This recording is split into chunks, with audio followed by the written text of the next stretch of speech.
Greg Bakun here. Like many of you, I still collect physical books, and not just any books, but books about the paranormal, ufology, Bigfoot, and so much more. I go to Megas Books and Herbs, located in the Arts District of Minneapolis, but books are only part of it. Megas Books and Herbs offers crystals, jewelry, herbs, oils, and consultations on how to use this stuff.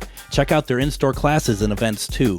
This place has everything to expand your horizons. Located at 1848 Central Avenue, Minneapolis, or visit megasbooks.com. The views expressed and the opinions given by the individual host, guest, random reptoid, or chupacabra may not necessarily reflect those of AM 950 Radio, its affiliates, or its sponsors. Now, it's time to step into the unknown.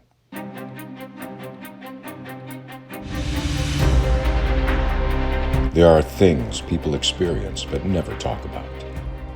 A shadow moving in the corner, flickering of the lights, a disembodied voice.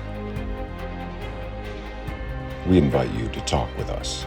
Share your story, share your experience, because this isn't just your story, this is our story. This is GhostBox Radio with Greg Bakun. And this is GhostBox Radio on AM 950, where every night we talk about the paranormal, ufology, Bigfoot, and so much more. My name is Greg Bakun. Thank you so much for joining us on this unseasonably warm Monday evening in Minnesota. I just went out to the grocery store because with doing the show at the time I do, my meals are all messed up, in terms of the time I eat and stuff. So it's around 8:39 p.m. I'm like, I should get something for dinner, which dinner will be after the show. I know, super healthy, right? Well, to say the least, you get outside, it's muggy, it's warm, I looked at 67 degrees. We haven't had, that's at 9:30 at night, it's 67 degrees. It's incredible, and it's October. Now, I know a lot of people are probably like, bring on fall. We want it to feel Halloween and all that. No. Keep it. I like it just as it is. Let's keep this going. I much rather be warm all winter than cold, quite frankly, and it doesn't stop me actually from wearing shorts year round anyway. So you have that going for you. So I'm excited. I love talking about the subject we're going to be talking about tonight. You've heard me talk about it a number of times on my program, and tonight we're going to be talking about a new book that came out, The Cryptids and Monsters of North Carolina, exploring the legends and lore and witness accounts. And with me tonight, I'm going to have on Dr. Bill Brendle. And Dr. Brendle became fascinated with the paranormal, monsters, and high strangeness at a young age after having several personal experiences that could not be explained away by normal means. Always striving for answers, to have new experiences and learn something new, he has a very diverse and interesting background. He is referred to by many as a Renaissance man. He has a PhD in parapsychology. He is a cryptozoologist, paranormal investigator, and hypnotist. He has worked in corporate America for major corporations as well as some mom and pop companies, along with his owning several of his own companies as well. Some of his vast and diversified experiences include entrepreneurship, a professional bass angler, and the stuff that he does is so much. I was reading through what he does, and along his journey, he has gained a vast amount of arcane knowledge by studying witchcraft, magic, esoteric masonry, and the occult, applying and practicing such skills as tarot, scrying, and many other forms of divination, candle, herb, folk, blood magic used in spells for healing, and has even learned some dark magic along his journey. This diverse background and the arcane knowledge allow him to provide unique and different perspectives to such topics as cryptids, the paranormal, ufology, witchcraft, and other realms of high strangeness. He is the host, writer, and producer of the Forever Paranormal podcast, which we'll be talking about in a little bit. Dr. Bill, welcome to GhostBox Radio. Hi, Greg. Thanks for having me. My pleasure. Just one correction on it. What an amazing intro. Thank you. Just one correction. I was a professional bass angler. Bass angler. A bass fisherman. Yes, that's what I thought. That's what I thought you were saying in that. Yeah. I mean, it's like, it just, I've Here's the thing: I can't fish worth crap. I tried it a number of years ago, and my friend Freddie took me out fishing, and he's just trying to show me. He's doing the angling and the fly fishing, and as he's explaining it to me, we're walking, and I feel like we're like 2 blocks from a lake, and we're walking towards the lake, and he just does his thing, gets it, and he gets a fish while we're walking to get, just to get to the lake. And I'm like, I can't keep up with this guy. It's ridiculous. And so he caught his amount that he's allowed to catch that day, and maybe a little bit more that we said I caught. Let's just put it that way. It was a fun day, but my gosh, no, thank you. It was incredible. But I did grill them that night. I was the person who grilled the fish. So Oh, okay. so That's good. I helped in some small way. How are you doing? You're out in South Carolina. Sorry, I did it again. North Carolina. Exactly. Yeah, And I'm in North Carolina. what's the weather like out there for you tonight? Right now, it's getting about mid 70s to low 80s in the daytime, and it's dropping down into the high 40s, mid 50s at night. It's our typical fall pattern here. So this is normal for you. Yeah, this is normal. We like to say here in North Carolina, through the daytime you got your air conditioning on. At night you flip your heat on. True. So true. Now, the book is called The Cryptids and Monsters of North Carolina, Exploring the Legends, Lore, and Witness Accounts. This literally, Dr. Bill, this literally just came out, didn't it? Yes, it did. It was published last week, I believe it was. Wow. Yeah, I think it came out last week. It just got published. So, give us a little bit about what the book is about. And one of the things that I read when I was reading the description of the book, I think that the idea that I think there's a lot of us who we may not live in North Carolina, but I think there's a great interest to know what is out in different areas of the country, and how does it compare to stuff that we know in our area as well. Right, and that's one of the things I wanted to do about the book was because I've there were some other books about things in North Carolina, but they didn't go into the detail like I did. I Hmm. wanted to go into the legend behind it. A lot of it comes from Native American folklore Okay. and the indigenous tribes, and then of course we have what's called Bigfoot in this area, which people have in the Northwest. Minnesota, Ohio has it as the Grass Man, and we have Black Panthers. Allegedly, it's a cryptid, right? All right. Here, it's considered a cryptid. A cryptid's a species that's not supposed to be there, Exactly. and they go way back. And these legends go way back. And I just wanted to cover them and give the basis of it and a little history about the state. And a lot of the cryptids may be the same thing, but go by a different name depending on the region. Hmm. Hmm. Because we didn't have the name Bigfoot or Sasquatch for a long time, Right. right? So everything went by its local name, Right. and so I just wanted to make a connection with a lot of that. I think that's really interesting. And I've had Lyle Blackburn on and stuff, and another one who is very much loves to talk about the regional aspect of it. And I think you really hit on something that I think makes it a lot of fun is like the names that are in there, because I think it becomes very generic after a while when we're all like, oh, we're going, looking for Bigfoot in Minnesota, we're looking for Bigfoot in North Carolina. But the idea of the idea that there was a time that we don't know what the rest of the country was researching about whatever this is, and we're just focusing on our own area, is actually really fascinating. It is, and there's like when I was researching for this book, I was researching the Wampus cat, Hmm. which is a cryptid out in the western part of the state. And not until I was doing the research did I realize, not very far from where I live, there's another Wampus cat, but this one happens to be a catfish and not a feline. So we had two legends of Wampus cats in the state that I wasn't even aware of, and I don't think very many people were aware of it.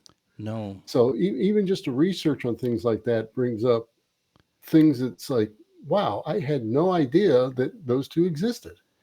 I think it's also really interesting too that when I'm thinking of cryptids, and I would say wrongly so on my end, I think of mainly like the bipedal sort of, Right. whatever these are, but the Bigfoots and the Goatmen and stuff like that. But you've brought up two cats so far Right. tonight, and a Right. fish, And but fish, right? And cryptid is by definition an unknown creature, right? right. An unknown species. Because in the book I talk about some sea serpents down along the coast. I talk about a lake monster we allegedly have in North Carolina, and Hmm. I talk about mermaids, right? Yeah. Because the mermaids in the book, I don't want to give too much away, but the mermaids in the book are not at the coast. They're not at the ocean like people would think. They're 180 miles inland at the mouth of two rivers, where two rivers join to create the Cape Fear River, Hmm. and they come up from the coast into the fresh water. That's a story about the mermaids, Sure. right? That's So there's a lot of different things that are cryptids that people don't realize, and I wanted to bring some of that to light. I think it's important that you do so because, I'm using myself as an example here. There is something really, that I think a lot of us love about, the like I said before, the bipedal cryptids, because I think we can classify them not not that we should classify them as such, but they often the term monster kind of is it's associated with that. Like people are like they're monster, like hunters and stuff like that. There's something fun about that, but fundamentally it's incorrect. And I think Correct. what you are doing is, it's a very balanced approach for people like, and in some cases myself and others who we're just focused on one thing. You're trying to let us know that the breadth of what this is much more. Yet the fact is you're still focusing on you're really focusing on one state. That's even more impressive to me. Right. Well, thank you. Um, I tried to get every cryptid that I could find within the state on this in this book, I should say. Hmm. But I did leave a few out because I could only find one or two newspaper articles or resources about them. So I didn't cover them, and that's like some giant mosquitoes and things like that. Oh God. But who knows about that? I think they're up here with me in Minnesota, quite frankly. Oh, they're not here right now, thankfully. But but it is important to get the different things, and I put a couple of bonus legends in the book towards the end. And one is about the Brown Mountain Lights, which has been on many TV shows Hmm. here in North Carolina. And I put one on there about the Devil's Tramping Ground, Hmm. which has been on several paranormal shows. Right. And that is relatively close to me. That's only like 35 minutes from where I live. And you can do overnight excursions there. And it's That's pretty cool. wild. That's pretty cool. When you're doing the research for these and deciding to include them in the book, you had just mentioned that you couldn't find a lot of newspaper articles on a couple of them, therefore they were not included. Is that a big priority when you're doing the research of like that you have to see that there are some firsthand accounts of witnesses to it? Yes. Yes, I do want to see firsthand accounts of witnesses. I want to see some history of it. I want to see more than one person, one account, Sure. maybe a time frame. Then you're getting into a folklore. Yeah. Then you're getting into something that's got some history to it Hmm. that goes back a while, and it's not something somebody just come up with one time. And a newspaper writer back in 1800s was bored and there was no news, so he wrote a little clip about some scary looking monster in the edge of the woods, Yeah. and that's the only time it appears. Absolutely. Do you, when you are doing this, are you more interested in something like eyewitness reports on these that say if there's only two of them that they're like 2 years apart opposed to 2 months apart? You know what I mean? Whereas if there's Yes, if there's 2 years apart or this or that, there's one place in the book where I'm talking about Normie, the Lake Norman sea serpent monster, hmm, right? hmm, hmm. And I put some eyewitness accounts in there over like 4 decades. Okay. I would go 10 decades, 10 years at a time, a decade at a time for the reports that I put in the book. So it showed a history of it. And, I went back to the Cherokee Indians, Catawba Indians, for the folklore they had about giant snakes and stuff in the rivers that were dammed up to create the lake. Wow. So that gives you a history that goes way back. Yeah. To start, is it there? I don't know. Is it possible? Yes. Right. Of course it is. And that's the purpose of the book, right? Is it doesn't have Right. to. You're not trying to necessarily prove it, but you're putting it out there for people to learn and make up their own minds about stuff, right? I mean, Exactly. And I've got that in the book. I say, it's up to you, the reader, to determine. Right. And one of the things that I put in the book too, I try to include for almost everyone, is what type of tourism is there available for it afterwards? sure. Is there things you can go do? Can you get yourself involved? Can you go to Lake Norman and check out things? Sure you can, Right. There's festivals for Bigfoot and Booger and Boojum and things like that. So, it helps everybody to get involved as well if you have an interest. And knowledge is power anyway, right? To be Yes. able to kind of at least be out there and say that you're out there and you start seeing something that you're not quite sure what it is. If you read Dr. Bill's book, you're going to be able to have like maybe a better understanding of what it might be. I mean, seriously, that's the purpose, right? I mean, Yeah, I watched a new show the other night. It's been a week or two ago now, on some monster hunters, Lost Monster Files or something. oh, I'm that's not new, sure. isn't it? Yeah. Yeah. Yes.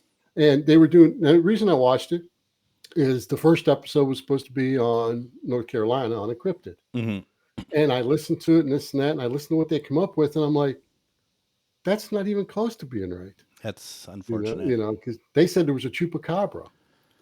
And nowhere does anybody have a history with chupacabra in North Carolina. It would fit in more with the Wampus cat or the Santer, Sure.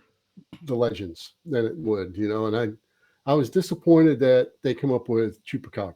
But It gives me an interesting question, and that is, when you're putting this together, you're putting your list of who you want to include. Do you take some of the bigger names that are known, and you might be like, there's a really good chance that a chupacabra is not going to be in North Carolina for many, many reasons, but I'm going to look anyway. I mean, Exactly, yeah. So you've already done the research, right, and I only included in the book what is supposedly in North Carolina.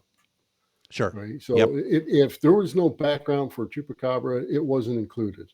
Absolutely, If there was no background for a rake, it wasn't included. yep.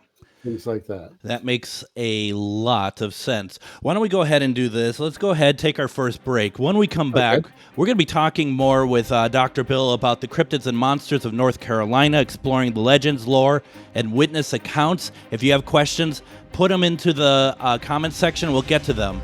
You're listening to GhostBox Radio on AM 950.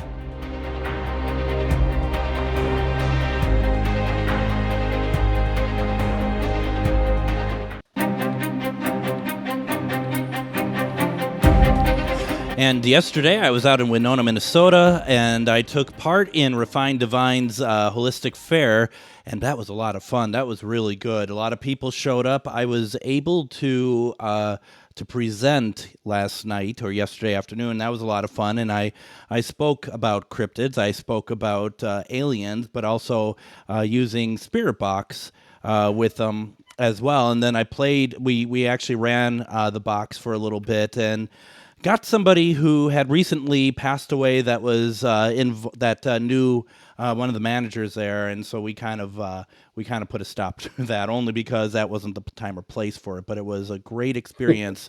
You know what I mean, Dr. Bill? It's sometimes this isn't about trying to impress people. I mean, yes and no. But I don't want to suddenly try to carry on a conversation like that. That just doesn't work. It doesn't seem appropriate. So it wasn't the right place for the conversation with that person. It totally wasn't. So, but it was a lot of fun, and I think I'm going to be back with them in January. And it seems like that's a long way away, but it's you're going to blink, and next thing you know, it's January 1st. So. That's time goes very fast, especially at my age. Well, and I mean, it's listen, I don't know how to respond to that one, Dr. Bill, but I just know that it's the same for me as well. So, speaking of time we're talking with Dr. Bill Brendle. We're talking about his new book, and I mean literally brand new, The Cryptids and Monsters of North Carolina, exploring the legends, lore, and witness accounts. And I was able to, thank you to Dr. Bill, I was able to go through the book a little bit, not as much as I wanted to because of all my stuff I was having going, but boy, what an easy read it is. It's really nice. I tried to not make it very complicated, right? I wanted everybody to be able to pick the book up and read it. Thank you for saying that.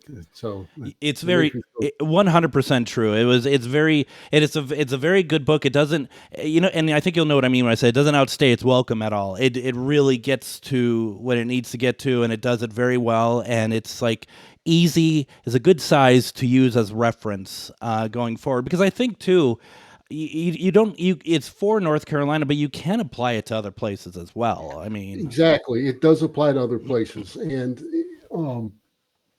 because the cryptids, we'll take Bigfoot. We'll stick with him for a minute. Sure, he's all over the place, right? Yeah, and then we've got a newer cryptid, the Dogman. Yes, that's really starting to become popular, and I included that in the book because we have the folklore and the legends of what was called demon dogs here in North Carolina for a long time. And the description by the eyewitnesses and the history and this and that, it leads perfect right into Dogman. Yeah. And, so what Michigan was calling Dogman, we were calling a demon dog. And that's once we got the internet and people got to talking and conversing more, then the languages started getting similar, right? Until then, it was all regional. Well, and that's what I was kind of wondering about is, do we believe that, I mean, it's not impossible as through the history of Earth that new species can be identified, can be found. I mean, the panda is a great example of it. But I mean, when it comes to something as specific as, Dogman and something that's more emerging, I mean, is your first instinct of like, this is probably something that we have seen in other places and that we're now finally connecting to be able to understand what we're seeing all around us? Exactly. I think that's what's going on. And what we have to remember is when we see something as human beings, we don't actually see it, right? Our eyes pick up this digital image out there.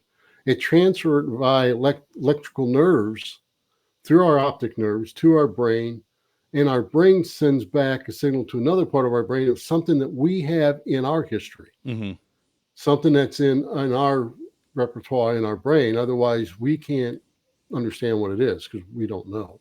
Yeah. So we're going to pick something in our brain to associate it with, and then it's just like the demon dogs and the devil dogs versus the Dogman. It all fit together when I was researching for the book. And that's how I come up with it that way. Does that give you more hope or gives it more credibility that this is beyond folklore then, that this is something that could very well exist? If you're getting these different sort of descriptions in other parts of the world. Yes, I believe it could exist, right? I think that just about every bit of it is possible. Some of it might not be plausible. But I believe it's all about possible because we are just now really starting to understand quantum mechanics and quantum physics. And I'm not saying that everything's interdimensional or this or that, but just for quantum physics to work, there needs to be a minimum of 11 dimensions, right? And they're saying it's more now when they break down everything. Yeah. So is it possible? Yes.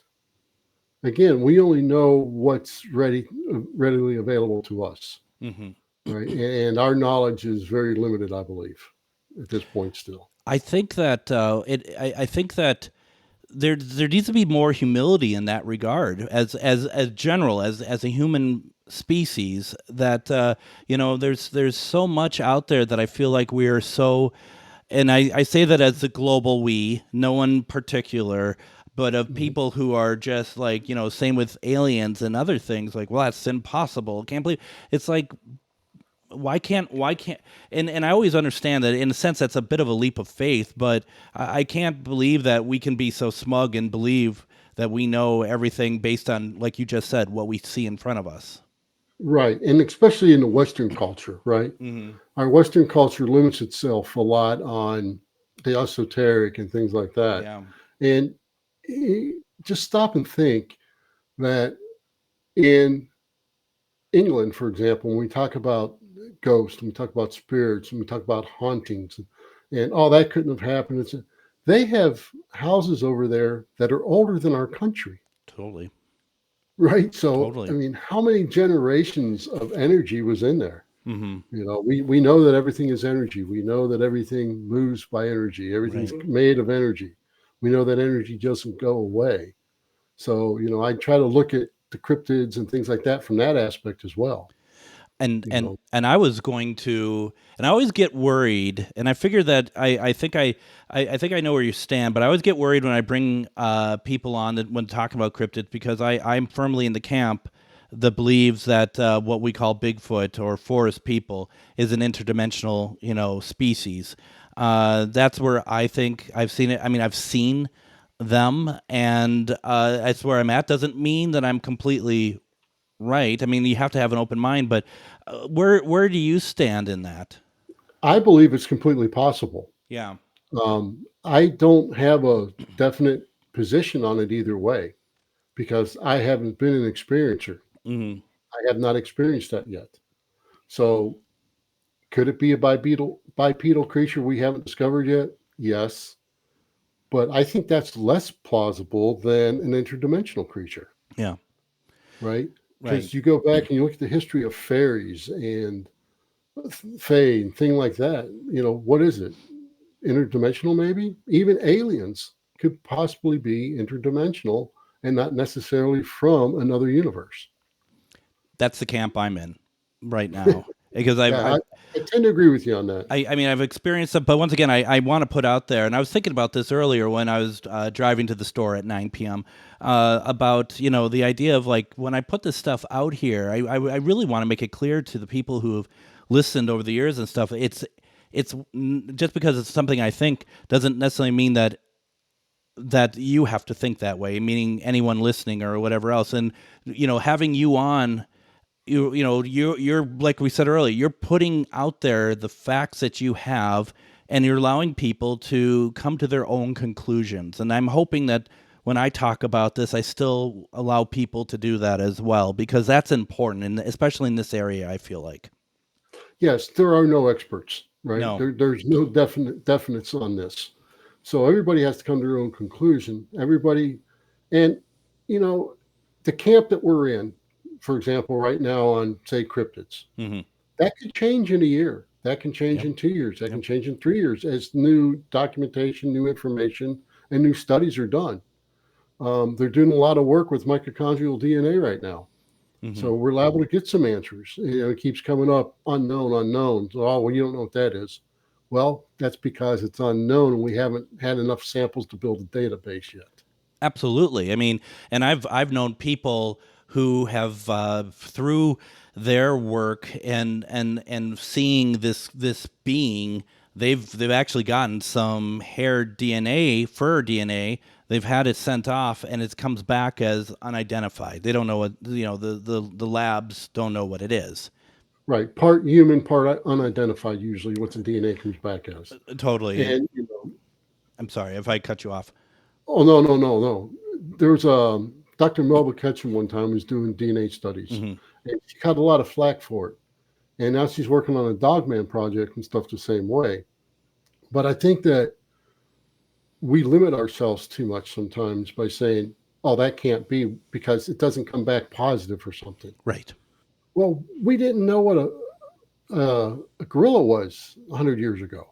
It was Truly. just discovered 100 years ago. Right. In the book, when I'm talking about um, sea serpents and stuff and the way that the Labrador currents come down from the north and the southern currents come up from the south and meet out right off the North Carolina coast, there was a new whale discovered in the 1930s, a new species of whale that washed up dead on the beach, right? So, I mean, that wasn't that long ago. No. And so we've got new things discovered every day.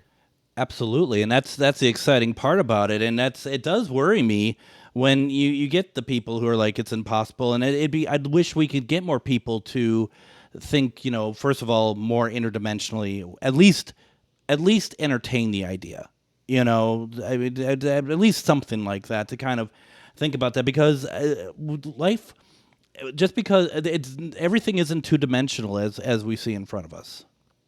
Right, and that's where quantum mechanics, quantum physics comes in the different dimensions and the universes and so on and so forth.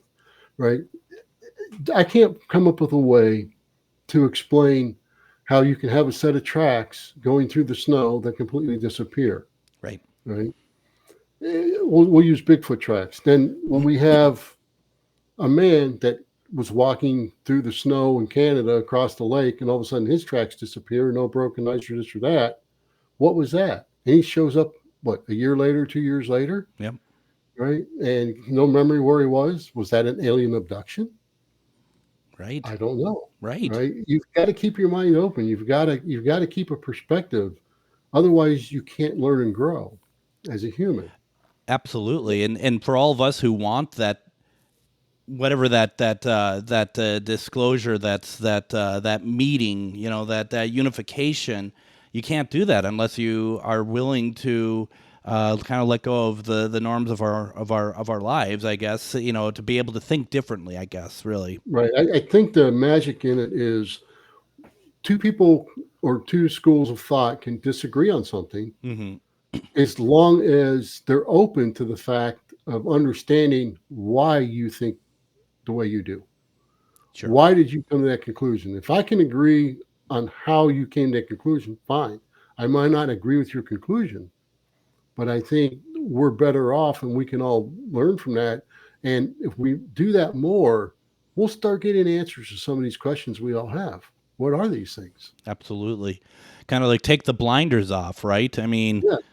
Absolutely. I mean, because that's just something, and because it's like, you run it. I mean, sometimes, and I'm sure you have as well, you run into scientists who they have taken the blinders off, that they are open to other possibilities. They still have their science that grounds them, but they're not afraid to be open to other things. That just doesn't mean that they're automatically going to agree with it or go with it, but they are open to it. And I think that's all we need to see, really.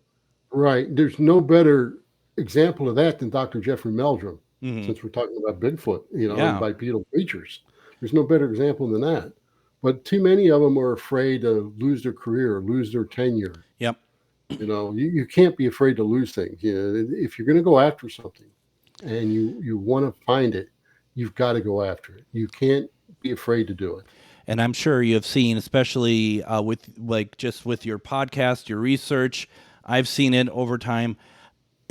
Those Bigfoot researchers, depending, regardless what side they're on, they can get pretty angry with each other. They get very protective. They could get very territorial, and it's just like I think it kind of lends to what you're saying. Is like you got to let that go. I mean, it just like you can have your own theory. It doesn't take away, but also, what if it is possible? What if it's just possible, minutely possible, for something that's interdimensionally happened? And one thing I wanted to mention to you, because you did bring up fairies and fanes and stuff, is in my experience, when I've now had the opportunity to see a couple, what we'd call forest people, Bigfoot, whatever, it was always preceded, in our experience, with elementals.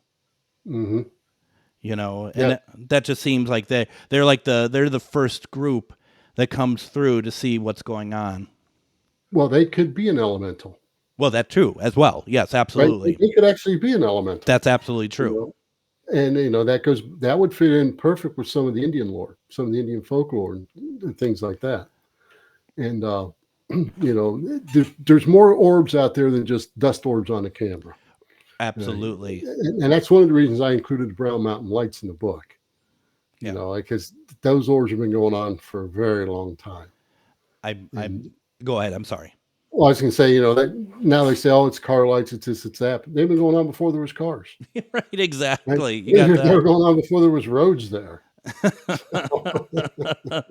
um, Nice try, but very true. Absolutely. So why don't we go ahead and do this? I want to take my second break here. When we come back, Dr. Bill, I've been really enjoying this conversation. So I'm looking forward to finishing up and talking about more about the book and about your own podcast and other things. You're listening to GhostBox Radio on AM 950.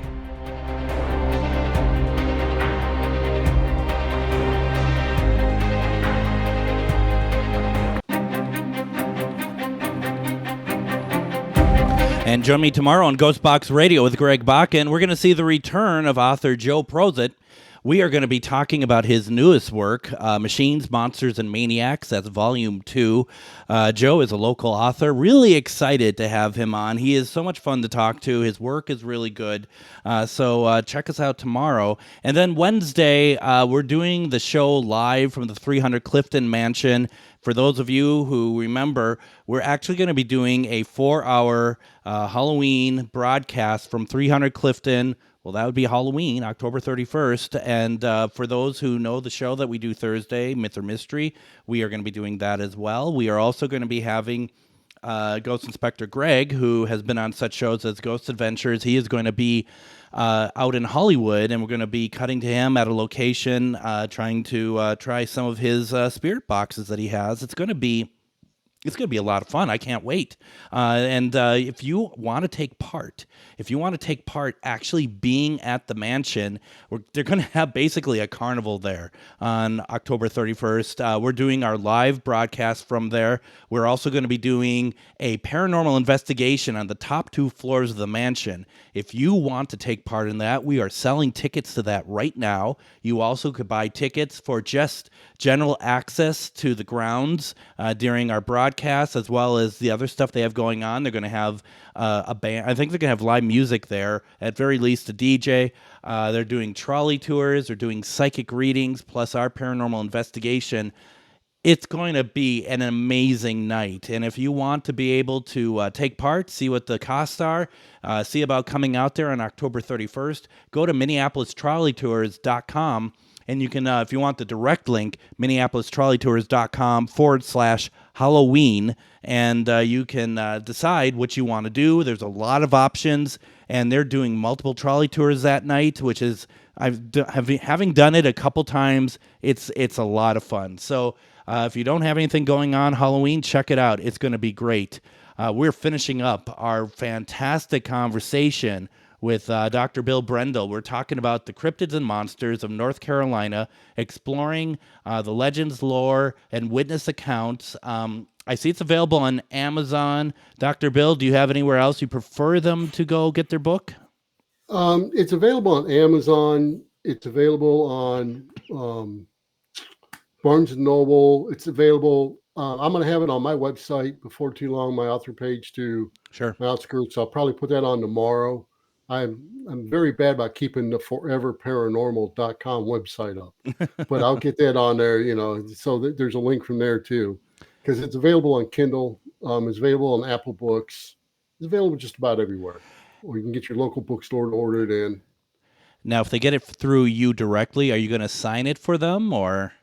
No. Oh. It'll be shipped from the publisher. Oh, got it. Okay. It'll be shipped from the publisher, but I can. If somebody wants to send me an email through the Forever Paranormal website and ask for a signed copy, I can do that. Okay. I'll be able to take care of it for them. Sounds good. Now, I want to talk a little bit about the Forever Paranormal podcast. If you wouldn't mind, for those who may not know about it, why don't you let everyone know what it is and how they can listen to it, please? Okay. Well, it's 4 with the numeral 4, Ever Paranormal. And it's available on any podcast, YouTube, everything else, any podcast thing. The website is foreverparanormal.com.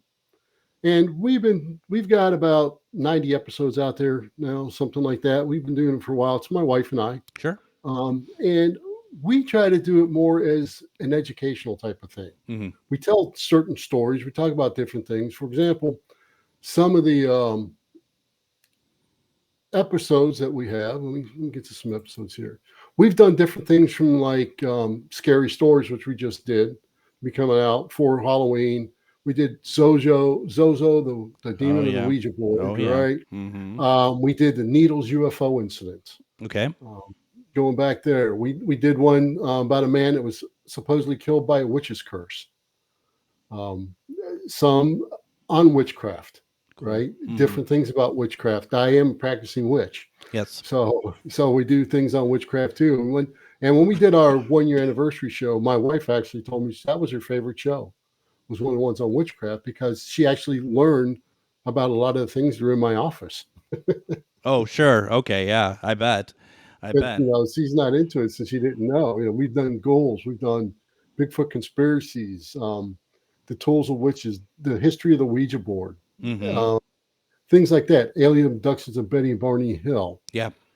stuff like that. So we try to do a lot of different things because the paranormal really it refers to phenomena experiences that are just beyond the scope of normal scientific understandings, right? True. True. So, and to us, anything that's not normal is paranormal. So we try to cover it. And we have a lot of fun with it, and it'd be great if your listeners wanted to come listen to it and join in. Please do. Like I said, it's available on YouTube. It's available Apple Podcasts, Spotify, Amazon Music, anywhere you get your podcast. Do you do episodes weekly then? Yes, we do a weekly Very episode. cool. What day do you Yeah. do you drop on the same day, normally same day or? Right. We drop every Wednesday Okay. at 3 a.m., the witching hour. Are you able to tell us what this Wednesday's episode's going to be? Sure, I can. This Wednesday is going to be. It's going to be a new take on the Salem witch trials. Oh, nice. Right. We're going to go over a specific person that was accused on the Salem witch trials and this and that. And we're going to go over some unknown folklore about her and some things she had supposedly done that's not very much out there. It's not very popular, right? Sure. And it's actually, I think what it's going to be about at the end is they took somebody that had nothing to do with witchcraft, and by the end, she may have become a witch. I like that. I looked at it's pretty incredible that something these historic instances, we're always finding out new stuff, aren't we? If we look. We are. Yeah. Yeah, we are. We're always finding out new things, and that's one of the things about the book. I went through there, and we found out a lot of new things that people didn't know 20 years ago. Yeah. When other books were written, and I'm finishing up my next book now, which is, I call it the Little Black Book of Dark Magic. Oh. It's a history on dark magic, and it even goes into about King Solomon and other things like that, using dark magic and the demons to build the temples. And there may even be a section of curses and spells and hexes in there. Ooh. You'll have to send that to me. No, I mean, sounds fascinating is what I meant to say. Yeah. But I'd love to have you on and talk about that when that's ready to go, because I mean, it's also, these things are meant for, they're meant for education, I mean, and that's there's certain stuff you can't just, even when you're talking about Zozo, you can't, I mean, a lot of people oh yeah, just stay away. It's like, well, how do you know what not to do, or how do you know to protect yourself if we don't talk about it? Right. You've got to talk about it. Is Zozo real? Is Zozo not real? Was Zozo a manifestation? Yes. Was he like a tulpa? Was Zozo created as a tulpa by everybody's thoughts? Things like that. And that goes along with the different books too. Yes. That I've worked on. And it's pretty cool when you look at it from that aspect, I think. I think so too. I think that and I think that it's healthy. I don't think there should be subjects that should be not talked about and hushed. I think that with responsibility, it's better to talk about them and get them out there than pretending like it never happened or it doesn't exist. Right, and in the book Cryptids and Monsters, North Carolina, when I talk about the Devil's Tramping Ground, I try to cover all the different aspects of what the theories are. Sure. Right. I don't try to leave one school of thought there. Mm. You know, I've got professors from NC State who have looked at the soil in the book and things like that. So I try to cover all the aspects of it, not just one thought, because otherwise we can't learn. No. If you and I sit and we have a conversation, we bounce our theories off each other, we can learn. Absolutely. But if we butt heads and, oh, no, you're wrong and I'm wrong and I'm going to hide my stuff from you, no one benefits. Nothing's going to happen. When we have about 3.5, 4 minutes left. When writing this book, and once again, I do ask people, go check out the Cryptids and Monsters of North Carolina, exploring the legends, lore, and witness accounts. Was there some type of cryptid going into the book that you always had like a fondness for, or something that maybe even has kind of changed since finishing up the book? My fondness has grown deeper. Yeah. And my fondness has always been for Bigfoot, Sasquatch. Mm-hmm. You know, I was very young when I seen the film, right? The Patterson-Gimlin film? Yeah, everybody's seen the Patterson-Gimlin film. Yeah. I think I saw it right before I went to theater. I was younger. I went to see The Legend of Boggy Creek when it first came out in the theaters. Yeah. And I think they played the Patterson-Gimlin film right before that. And it's like, oh, I'm hooked. Easily. Right? I'm hooked. And I lived in the western mountains of Maryland for about 15 years. And I did a lot of research there, but I was never I was never able to come up with anything valid. Sure. And then, you know, I listen to different podcasts, this and that, and guys are talking about, oh, they're all over the place there. And I'm like, okay, maybe I'm gonna have to hook up with you. So I can be an experiencer. This weekend, I was talking with somebody about the Patterson-Gimlin film, and you know, the one thing that I always like to, and they agreed with me too, and I mean, I think we're just in general agreement, was you look at that film, there's no possible way that in my mind, there's no possible way that is a person in a suit. You know, the muscle structure, I don't it's female. And in the one episode when we talked about that film, the U.S. government has been over that film how many times, and they've got the best technology there is. Yeah, and they say it's a true film. So. Well, I need to bring MK Davis back on because, and you may know this, I don't know this. There's a lot more that was shot that day that we don't know about, and that he wants he should be able to give us a little bit more background on what that is. We just, you know, it's amazing we haven't got him back on yet. But you know, Dr. Bill, I'm hoping that you'll come back on. And I mean, we haven't really talked about anything that you actually do beyond writing and researching and stuff. I mean, there's so much more. We haven't talked a lot about fishing either, which I'm sure that was really. that was a fun way to make a living for about 9 years. Well, but you know, it became a job after a couple of years, and so it's like any job, it gets boring. Isn't that true? I mean, it's like everything, once it starts becoming a job, it's like, and I get it. We need to make a living. I understand that part of it. But when it starts off trying to be one thing and then starts becoming another, you got to be careful with that, don't you? Yes, you do. You have to be very careful with it. Yeah, no, and once again, thank you for staying up so late with me tonight. I hope that this was worth it. Now, the book, once again, friends, is called The Cryptids and Monsters of North Carolina, Exploring Legends, Lore, and Witness Accounts. And Dr. Bill, do I have this right, that the website to your podcast is the number 4 everparanormalpodcast.com, or do I have that off? It's just foreverparanormal.com. Okay, foreverparanormal.com. Yes. Got it. Thank you. I'll put that in the summary for tomorrow. Dr. Bill, thank you so very much. I really appreciate tonight. Thank you very much for having me. It's been a pleasure, Greg. Absolutely. Once again, the book is called The Cryptids and Monsters of North Carolina, Exploring the Legends, Lore, and Witness Accounts. We're going to be back tomorrow with Joe Prosent. Everyone, have a good night. We'll see you tomorrow. Good night.